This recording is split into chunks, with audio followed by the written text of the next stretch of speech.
Hello everyone, welcome back to our channel learning brain official. कैसे हो आप लोग? आई होप आप लोग बहुत अच्छे होंगे और आपकी स्टडी बहुत अच्छी चल रही होगी। और TRE 4 का आप बेसब्री से इंतज़ार कर रहे होंगे, जो नए एस्पिरेंट्स हैं, टीचर्स एस्पिरेंट्स और शिक्षक बनने के लिए आप बहुत एक्साइटेड होंगे और अपनी पढ़ाई जो है ना बहुत एक्साइटमेंट के साथ, एक फायर के साथ कर रहे होंगे, ऐसा मैं उम्मीद करती हूँ। और अगर आपकी पढ़ाई में थोड़ी भी कमी है या अभी तक आप सोच रहे हैं तो आप बहुत गलत कर रहे हैं, आपको पढ़ाई शुरू कर देनी चाहिए। तो इसी सिलसिले में आपके लिए मैं क्वेश्चंस लेके आई हूँ, वर्ल्ड हिस्ट्री के क्वेश्चंस, जो कि आपके पूरे वर्ल्ड हिस्ट्री को कवर करेंगे और सारे ही वर्ल्ड हिस्ट्री का कवर करके क्वेश्चन जो है ना, मतलब पूरे वर्ल्ड हिस्ट्री का एक क्विक रिवीजन हो जाएगा। और एक आपका जो क्विक रिवीजन होगा ना, उसमें आपको पूरा समझ आ जाएगा कि हाँ, याद हो जाएगा कि कहाँ क्या पढ़ा है हमने। इटली का एकीकरण हो या फ्रेंच रिवॉल्यूशन हो या अमेरिका का स्वतंत्रता मतलब मूवमेंट हो या फिर जितनी भी चीज़ें हैं, उन सब से मैंने चुन चुन कर आपके लिए प्रश्न लाए हैं। तो चलिए विदाउट वेस्टिंग टाइम हम शुरू करते हैं। उससे शुरू करने से पहले अगर आपको मेरा चैनल पढ़ाने का तरीका या कुछ भी पसंद आता है तो आप हमारे चैनल को सब्सक्राइब ज़रूर कर लें और बेल आइकन को ज़रूर प्रेस कर लें, ताकि हमारा वीडियो सबसे पहले आप तक पहुँचे। So let's get started with our first question. तो हमारा पहला क्वेश्चन है,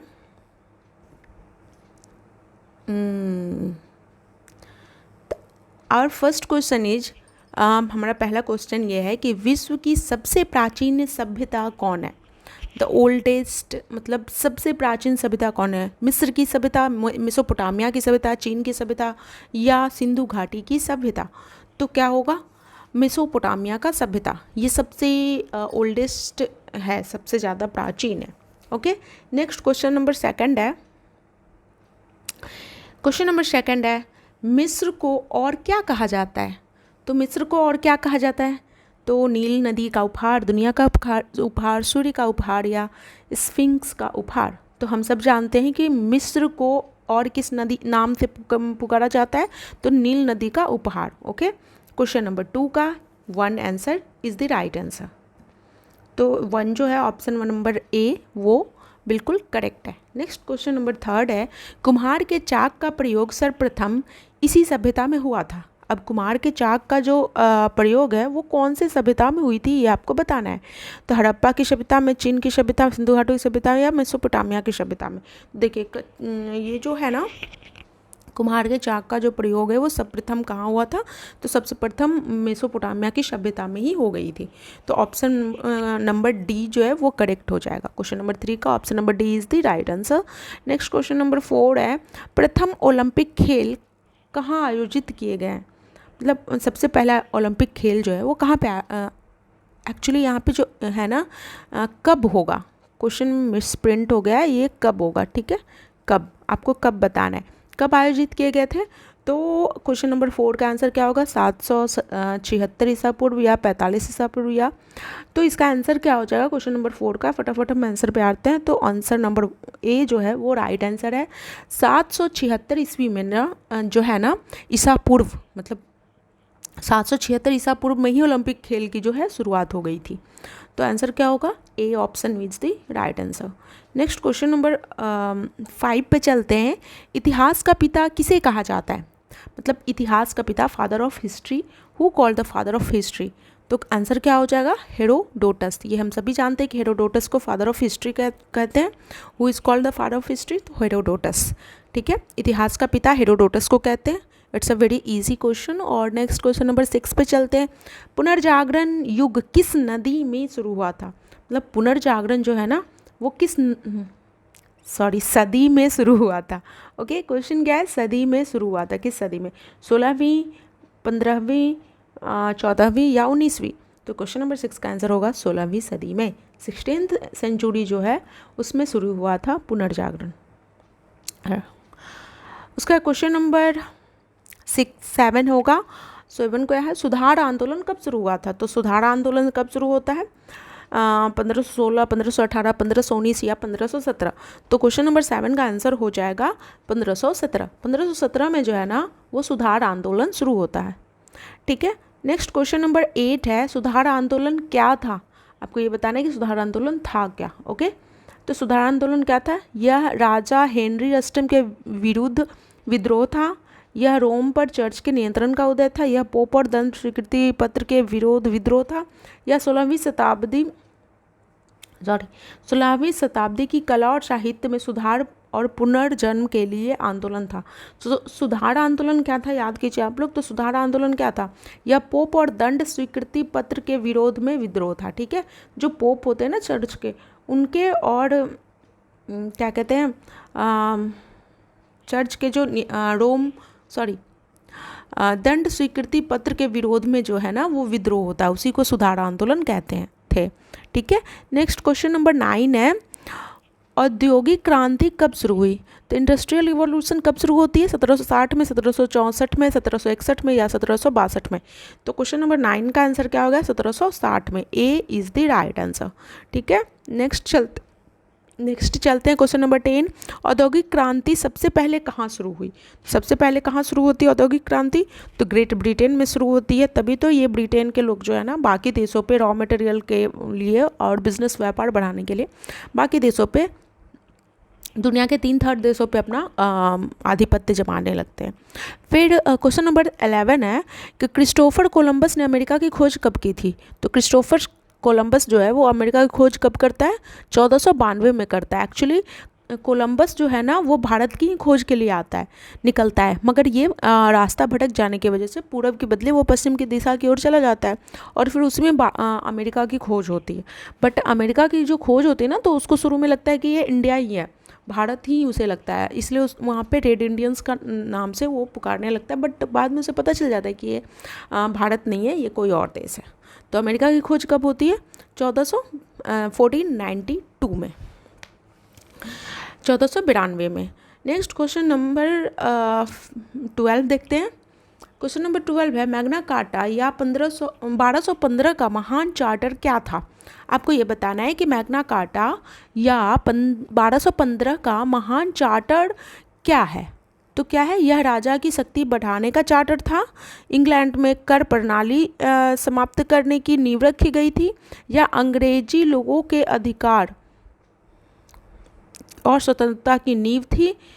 और क्वेश्चन ऑप्शन नंबर डी भी हम पढ़ लेते हैं। डी है, यह राजा के लिए पोप पर शासन करने की आधारशिला थी। ठीक है, तो क्वेश्चन नंबर 12 का आंसर क्या हो जाएगा? अंग्रेजी लोगों के अधिकार और स्वतंत्रता की नींव रखने का था। ठीक है, तो क्वेश्चन हमारा क्या कह रहा था कि मैग्ना कार्टा क्या था? तो मैग्ना कार्टा और 1512 का जो महान चार्टर है वो दोनों एक ही का नाम है। तो ये था क्या? तो ये था क्या कि अंग्रेजी लोगों के अधिकार और स्वतंत्रता की नींव रखना था इस मैग्ना कार्टा के तहत। फिर नेक्स्ट क्वेश्चन नंबर 13 है कि सुधार आंदोलन किसके द्वारा शुरू किया गया था? तो सुधार आंदोलन किसके द्वारा शुरू किया जाता है? तो ये किया जाता है मार्टिन लूथर के द्वारा। सुधार आंदोलन किसके द्वारा शुरू किया जाता है? मार्टिन लूथर के द्वारा। नेक्स्ट क्वेश्चन नंबर 14 है कि अमेरिकी स्वतंत्रता संग्राम डैश से डैश तक लड़ा गया। मतलब कि अमेरिकी स्वतंत्रता संग्राम कब से कब तक लड़ा गया है?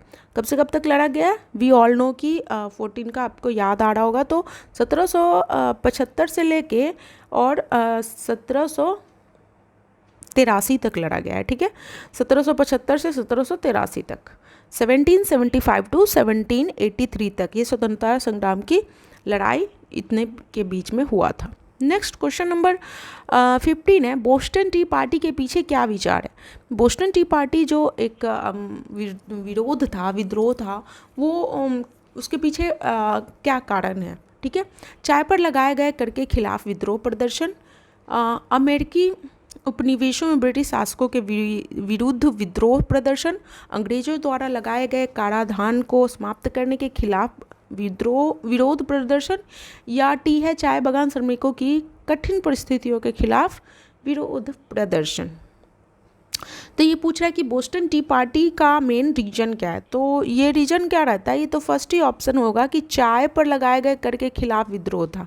ठीक है, चाय पर जो है ना वो बहुत ज़्यादा मतलब टैक्स लगा दिया जाता है, उसी का ये मतलब विरोध करते हैं और जो जहाज़ से है ना टी का जो बड़ा बड़ा का मतलब समझिए पैकेट होता है ना, वो समुद्र में फेंक देते हैं, उसी को बोस्टन टी पार्टी कहा गया है। ठीक है, नेक्स्ट क्वेश्चन नंबर 16 है कि अमेरिकियों को स्वतंत्रता कब मिली थी। मतलब अमेरिका जो है ना कब स्वतंत्र हुआ था, तो कब हुआ था, तो डेट तो इसमें सेम है 4 जुलाई, तो आपको इसमें दिक्कत नहीं होगी, इसमें आपको ईयर बताना है। तो क्वेश्चन नंबर 16 का क्या हो जाएगा, 14 जुलाई 1975 में। तो option D is the right answer. America कब स्वतंत्र होता है, तो 4 जुलाई 1775 में, सॉरी मैं शायद कोई और डेट बोल दी थी, 1775 में होता है। ठीक है, 1775 में जो है वो अमेरिका स्वतंत्र होता है। फ्रांसीसी क्रांति की अवधि कितनी है, फ्रांसीसी क्रांति की अवधि कितनी होती है, तो फ्रांसीसी क्रांति कब से शुरू होता है, 14 जुलाई से, और 1789 से, तो 1789 दो जगह, अच्छा 2 ऑप्शन यहाँ पे सेम है, बी और सी जो है ना वो सेम है, तो एक ऑप्शन को काट दीजिए, तो आंसर क्या हो जाएगा सी, 1789 से लेकर 1799 तक फ्रेंच रिवॉल्यूशन चलता है। फिर नेक्स्ट क्वेश्चन नंबर 18 है, फ्रांसीसी क्रांति का नारा क्या था। ठीक है, तो फ्रांसीसी क्रांति का नारा क्या रहता है, तो क्रांति का नारा रहता है क्रांति, सुधार और बंधुत्व, मतलब स्वतंत्रता, सुधार और बंधुत्व। Option D is the right answer. Okay, option D is the right answer. Next question number 19 पे चलते हैं हम। 30 साल का युद्ध डैश से डैश तक लड़ा गया। अब ये 30 साल का युद्ध कब से कब तक लड़ा गया था ये बताना है आपको। 30 ईयर्स का जो युद्ध होता है वो कब से कब तक लड़ा गया था, तो ऑप्शन हम देखते हैं।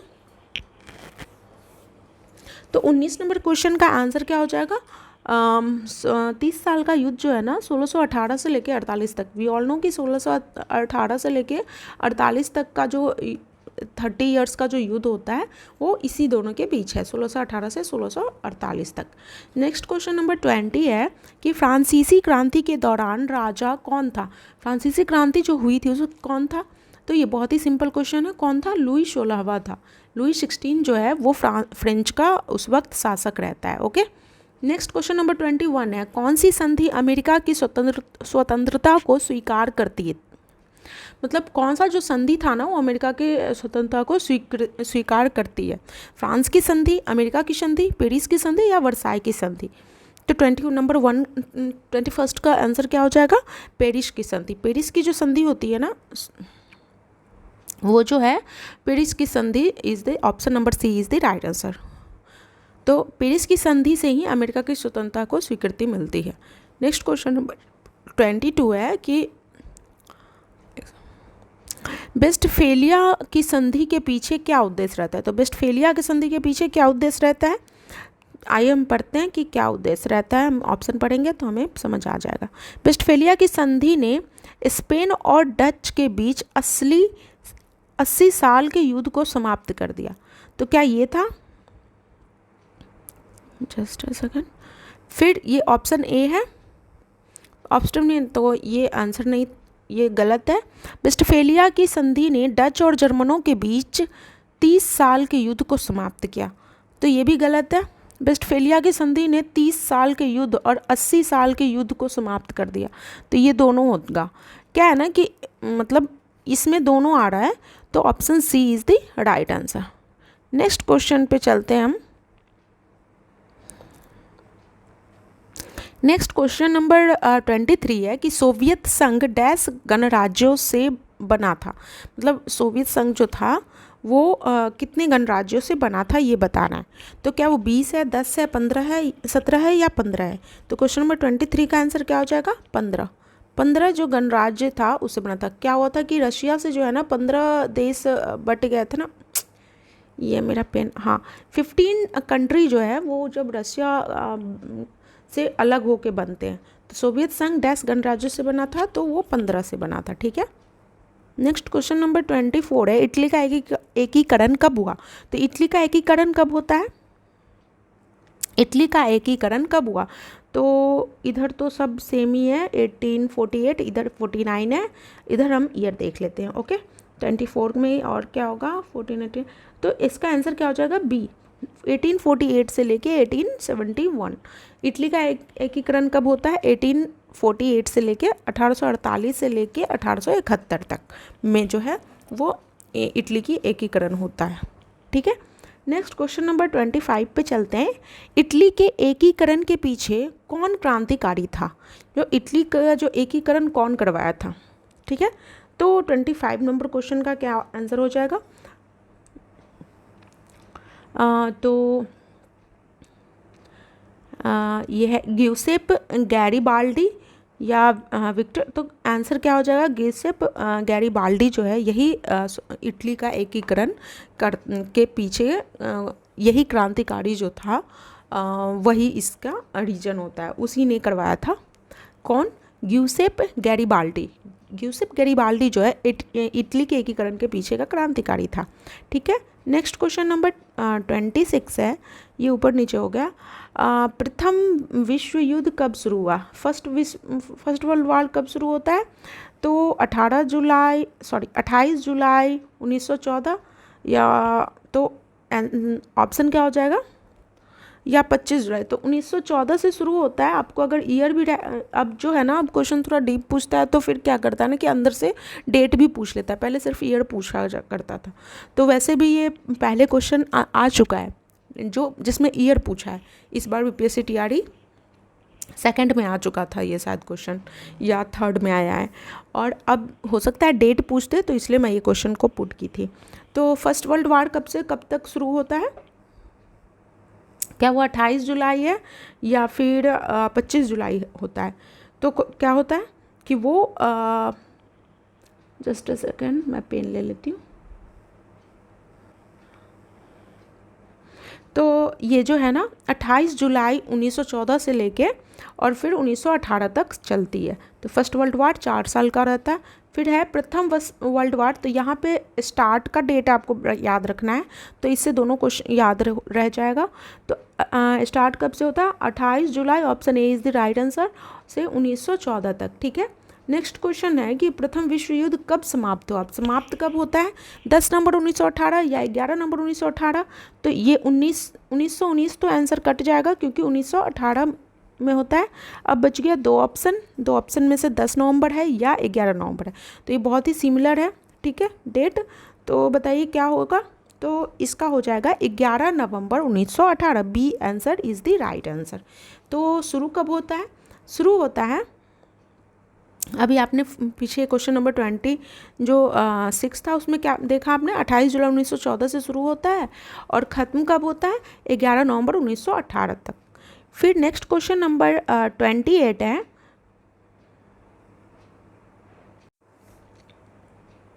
नेक्स्ट क्वेश्चन नंबर 28 है कि जर्मनी के एकीकरण के दौरान बिस्मार्क ने क्या नीति अपनाई थी? मतलब कौन सी पॉलिसी वो अपनाया था बिस्मार्क जो था जब जर्मनी का एकीकरण हो रहा था, तो वो कौन सा अपनाता है? तो ये तो बहुत सिंपल क्वेश्चन है। रक्त और law, blood, iron and blood का जो नीति होता है वो अपनाता है। ठीक है, बिस्मार्क जो है। फिर नेक्स्ट क्वेश्चन है प्रथम विश्व युद्ध के दौरान कौन सा राष्ट्र तटस्थ था? ठीक है, तो कौन सा राष्ट्र तटस्थ था? इटली, जर्मनी, पर्सिया या नॉर्वे? ठीक है, तो आंसर क्या हो जाएगा? नॉर्वे जो था ये तटस्थ था, बाकी ये इटली, जर्मनी और पर्सिया ये सब तो था ही। नेक्स्ट क्वेश्चन नंबर जो है 30 है। वर्साई की संधि राष्ट्रों पर कब वर्साई की संधि राष्ट्रों पर कब थोपी गई? मतलब वर्साई की जो संधि थी वो राष्ट्रों पर कब थोपी गई थी? 10 जनवरी 1920 को, या 10 जनवरी 1921 को, या 11 जनवरी 1920 को, या 11 जनवरी थोड़ा ज़्यादा झूम हो गया। तो आंसर क्या हो जाएगा? 10 जनवरी 1920 को। 30 का आंसर क्या होगा? 10 जनवरी 1920 को। Option A is the right answer. Next question number 31 है। वर्साई की संधि का उद्देश्य क्या था? वर्साई की जो संधि हुई थी उसका उद्देश्य क्या था ये बताना था। प्रथम विश्व युद्ध में लड़ने वाले राष्ट्रों के बीच शांति लाना था, या जर्मनी और फ्रांस के बीच शांति लाना था, यूरोप के राष्ट्रों के बीच एकता लाना था, या इनमें से कोई भी नहीं? तो आंसर क्या हो जाएगा कि वर्साई की संधि क्यों हुआ था? प्रथम विश्व युद्ध में जो लड़ने वाले राष्ट्रों के बीच शांति लाने के लिए वर्साई की संधि होती है। तो आंसर क्या हो जाएगा? सही, ए।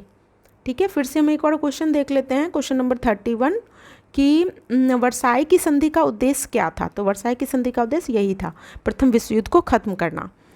ठीक है। द्वितीय विश्व युद्ध शुरू हुआ, अब सेकेंड वर्ल्ड वार कब शुरू होता है ये बताना है। तो सेकेंड वर्ल्ड वार लंबा चलता है और ये कब शुरू होता है, तो ये हम सभी जानते हैं कि 1939 में ये शुरू होता है। तो कब शुरू होता है, 1939 में। तो यहाँ देखिए 1939 दो जगह दिखा, सितंबर में शुरू होता है, सितंबर तो सारा है 1939, ए is the right answer. But यहाँ पे सी भी सेम ही है ऑप्शन है, तो ये ऑप्शन सी को काट दीजिएगा, ठीक है। तो ए जो है वो करेक्ट आंसर है। नेक्स्ट क्वेश्चन नंबर क्या है, 33। क्वेश्चन नंबर 33 है कि संयुक्त राज्य अमेरिका में नियुक्त पहला राष्ट्रपति कौन था, यानी कि अमेरिका का फर्स्ट राष्ट्रपति कौन था ये पूछ रहा है। तो हम सब जानते हैं जॉर्ज वाशिंगटन। क्वेश्चन नंबर 33 का आंसर क्या हो जाएगा, जॉर्ज वाशिंगटन। वाशिंगटन जो रहता है, जॉर्ज वाशिंगटन, वो अमेरिका का के सबसे पहले कौन रहते हैं, राष्ट्रपति रहते हैं, प्रेसिडेंट। फ्रांस ने स्टैचू ऑफ लिबर्टी को, फ्रांस जो है स्टैचू ऑफ लिबर्टी को अमेरिका की स्वतंत्रता के लिए किस वर्ष समर्पित किया।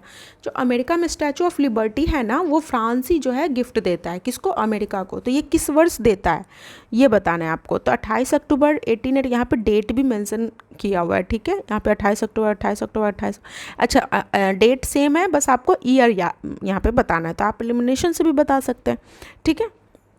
तो क्वेश्चन नंबर 34 का क्या हो जाएगा, कब समर्पित करता है स्टैचू ऑफ लिबर्टी, तो ये करता है 1886 में। 1886 में जो है वो स्टैचू ऑफ लिबर्टी फ्रांस जो है वो अमेरिका को देता है। द्वितीय विश्व युद्ध समाप्त हो गया, मतलब अब सेकेंड वर्ल्ड वार जो है ना वो कब समाप्त होता है।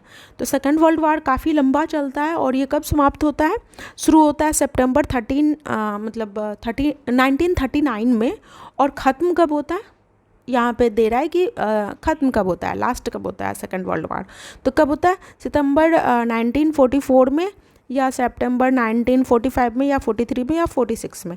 तो आंसर क्या हो जाएगा 35 का, आंसर हो जाएगा 45 में। 1945 में जो है सेकेंड वर्ल्ड वार ख़त्म होता है। माना ऐसा भी जाता है कि हमारे जो देश है वो उसको आज़ादी भी मिली सेकेंड वर्ल्ड वार की वजह से, जिसका हिटलर का बहुत बड़ा हाथ था। नेक्स्ट क्वेश्चन नंबर 36 है कि प्रथम विश्व युद्ध की शुरुआत का तात्कालिक कारण क्या था। मतलब फर्स्ट वर्ल्ड वार का जो वर्ल्ड वार जो शुरू हुआ था उसका इमीडिएट रीजन क्या था। तो विलियम प्रथम की हत्या, या क्वेश्चन क्या है, प्रथम विश्व युद्ध की शुरुआत का तात्कालिक कारण क्या था। ठीक है, तात्कालिक कारण मतलब इमीडिएट रीजन क्या था। तो इसका क्या हो जाएगा, विलियम प्रथम की हत्या तो नहीं, बिल्कुल नहीं, ये आंसर, ये ऑप्शन नहीं होगा। आर्चड्यूक फर्डिनैंड की हत्या, हाँ, तो option B is the right answer. Next भी पढ़ लेते हैं, विक्टर एम्यूल के द्वितीय की हत्या या विलियम द्वितीय की हत्या, तो ये दोनों भी ऑप्शन नहीं होगा, तो आंसर क्या हो जाएगा, B is the right answer. Next question number 37 है कि रूस की क्रांति कब शुरू हुई थी। रशिया की क्रांति शुरू कब होती है, तो ये होती है 1917 में। देखिए थोड़ा सा क्वेश्चन जो है ना स्लाइड ऊपर नीचे हो गया, मैं अगली बार से इसको मैनेज करके लाऊंगी, ठीक है। तो 1917 में जो है रशियन रिवॉल्यूशन शुरू होता है। नेक्स्ट क्वेश्चन है कि रूस क्रांति के दौरान कौन सी विचारधारा स्थापित और लोकप्रिय हो रही थी। मतलब रशियन रिवॉल्यूशन जब चल रहा था तो कौन सा विचारधारा जो है वो पॉपुलर हो रहा था, तो कौन सा हो रहा था, मार्क्सवाद। मार्क्सवाद जो है वो पॉपुलर हो रहा था, कार्ल मार्क्स के द्वारा जो लिखा बताया गया था। फिर है 39 क्वेश्चन नंबर कि रशियन रिवॉल्यूशन के दौरान राजा के रूप में किसने अध्यक्षता की थी। मतलब रशियन रिवॉल्यूशन जब हो रहा था तो राजा के रूप में कौन लीड करता है, ठीक है। तो निकोलस द्वितीय, अलेक्जेंडर द्वितीय, निकोलस फर्स्ट या अलेक्जेंडर द्वितीय। तो बहुत ही सिंपल क्वेश्चन है ये, आंसर क्या हो जाएगा, Nicholas second. Tsar Nicholas second जो रहता है वो क्या करता है, इसकी अध्यक्षता करता है, tsar Nicholas second. Okay, next question राजा वही रहता है ना। सोवियत समाजवादी गणराज्य संघ यूएसएसआर या सोवियत संघ का जन्म कब हुआ। मतलब यूएसएसआर जो है ना वो कब बना, ये सिंपल ये पूछ रहा है, ठीक है। तो क्वेश्चन नंबर 40 का क्या हो जाएगा, कब बनता है सोवियत यूएसएसआर कब बनता है, तो 1923 में बनता है, ठीक है, 1923 1923 ईस्वी में। फिर क्वेश्चन नंबर 41 है यूएसएसआर या सोवियत संघ का विघटन कब हुआ। मतलब ये खत्म कब हो जाता है, मतलब 1923 में बनता तो है बट ये समाप्त फिर कब हो जाता है। तो 41 का आंसर क्या हो जाएगा, 25 दिसंबर 1993, 24 दिसंबर 1990 या 25 दिसंबर 1991 या 24 दिसंबर 1991। तो बताइए क्या हो जाएगा, तो होगा क्या इसमें 25 दिसंबर 1991। 1991 में जो है ना वो यूएसएसआर का फिर विघटन हो जाता है, ख़त्म हो जाता है और फिर रशिया रह जाता है। फिर क्वेश्चन नंबर 42 है कि चीन की गणतांत्रिक क्रांति कब शुरू हुई है, मतलब चाइना में जो है ना वो रिपब्लिकन मूवमेंट जो है वो कब शुरू होता है। तो कब शुरू होता है, अक्टूबर 1911 में या 1910 में या 1914 में, या नेक्स्ट ऑप्शन देखते हैं क्या है कि अक्टूबर 1912 में। तो बहुत ही सिमिलर ऑप्शंस है, तो क्या होगा 42 का आंसर क्या हो जाएगा, अक्टूबर 1911 में। ठीक है, option B is the correct answer. Next question पे चलते हैं।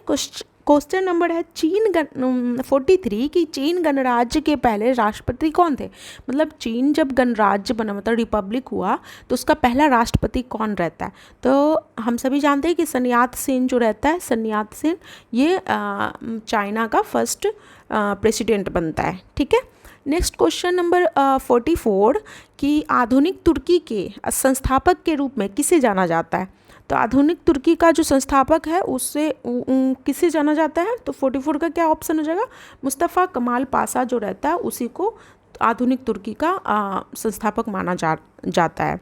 तुर्की को गणराज्य कब घोषित किया, मतलब टर्की जो है जो अभी वो कब रिपब्लिक होता है। ठीक है, तो इसमें भी फिर मंथ सेम है, बस ईयर आपको बताना है एक तरह से। तो क्वेश्चन नंबर 45 का क्या हो जाएगा, 1923 में जो होता है ना वो टर्की जो है वो गणराज्य बनता है। नेक्स्ट क्वेश्चन नंबर 46 है कि रूस जापान युद्ध कब लड़ा गया, मतलब रशिया और जापान के बीच युद्ध कब लड़ा जाता है। तो कब लड़ा जाता है ये, फरवरी 1904 से सितंबर 1905 ईस्वी में। फरवरी 1904 से सितंबर 1905 ईस्वी तक लड़ा गया है, मतलब रशिया और जापान के बीच जो युद्ध होता है ना फरवरी 1904 से लेकर सितंबर 1905 तक होता है। नेक्स्ट क्वेश्चन नंबर क्या है, ये सब फैक्चुअल क्वेश्चन है जो याद रखना पड़ता है। द्वितीय विश्व युद्ध का अंतिम कारण क्या था, मतलब सेकेंड वर्ल्ड वार जो है वो खत्म कैसे हुआ ये बताना है। पर्सिया पर आक्रमण या ऑस्ट्रिया पर अंतिम कारण क्या था। ठीक है, या पोलैंड पर आक्रमण या इटली का आक्रमण। तो 47 में क्या हो जाएगा, पोलैंड पे जो आक्रमण होता है उसके बाद ही ये खत्म हो जाता है सेकेंड वर्ल्ड वार। तो option C is the correct answer, Poland पर आक्रमण। ठीक है, नेक्स्ट क्वेश्चन नंबर 48 है कि समुद्री मार्ग से भारत की खोज करने वाला नाविक कौन था। तो ये तो बहुत ही सिंपल है, कौन रहता है, वास्को डिगामा रहता है। ठीक है, वास्को डिगामा जो रहता है, ऑप्शन ए जो है वो राइट आंसर है। ठीक है, क्वेश्चन नंबर 48 तक ही है, आज के लिए हम यहीं तक रहने देंगे। Thank you for watching, please do like subscribe and share to my channel, और कम से कम एक लोगों को शेयर कीजिए सो दैट उनके लाइफ में भी कुछ थोड़े से भी नॉलेज बढ़े। और आपको अच्छा लगा होगा तो ज़रूर मेरे चैनल को सब्सक्राइब करें, और भी इस तरह के वीडियो अगर चाहते तो आप मुझे फीडबैक ज़रूर मेरे कमेंट बॉक्स में दें कि आपको कौन से टॉपिक पे MCQs चाहिए या चैप्टर पढ़ना है। तो कुछ भी हो, आप वॉट एवर एल्स आप मुझे वो नीचे कमेंट बॉक्स में लिखना ना भूलें। मिलते हैं नेक्स्ट वीडियो में। Thank you for watching, take care, bye bye.